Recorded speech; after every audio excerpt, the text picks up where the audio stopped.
Dr. Kary Mullis was awarded the Nobel Prize for his invention of the polymerase chain reaction, the PCR.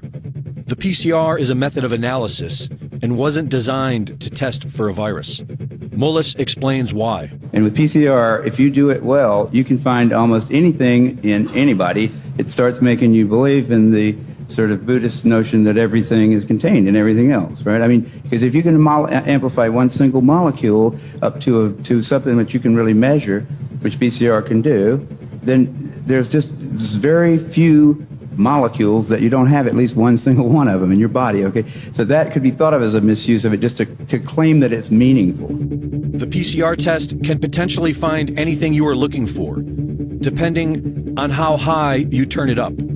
And this is exactly what has been done. The official protocol given for the PCR testing of COVID-19 created a floodgate of false positives to skew the results. They call it asymptomatic because it's a lie. These people don't have symptoms because they don't have COVID-19. They do it today because they've done it in the past and always gotten away with it. 30 years ago, Anthony Fauci, head of the NIH, made a name for himself by pushing for higher doses of the deadly drug AZT, an old cancer chemotherapy too dangerous for approval, onto AIDS patients. Kary Mullis was hired to measure HIV in people's blood samples with his PCR. He was working under the premise that HIV was the probable cause of AIDS. But when he went looking for the proof, he found there was none. They just made it up. What is that paper? Who do I go to for that?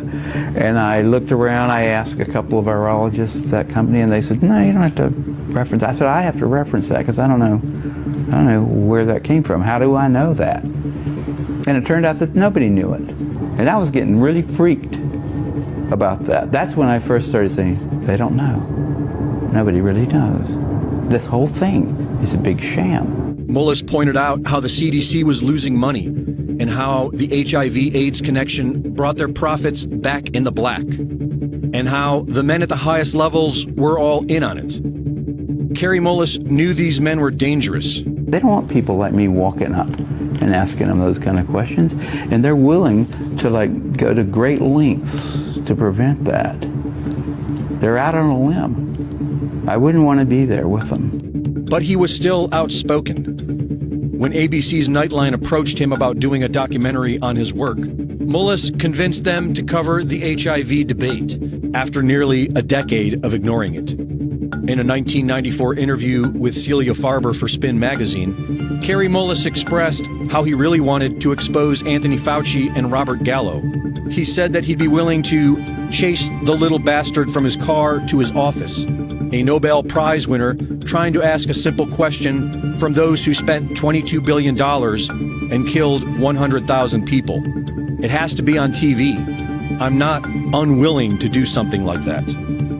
Unfortunately, not many people were listening back then. And on August 7th, 2019, just about 3 months before the first utterance of COVID-19, Kary Mullis, age 74, a Nobel Prize winner, inventor of the PCR test, a man who was once willing and eager to expose Anthony Fauci, quietly died of pneumonia. The timing of it all is mysterious to many of us.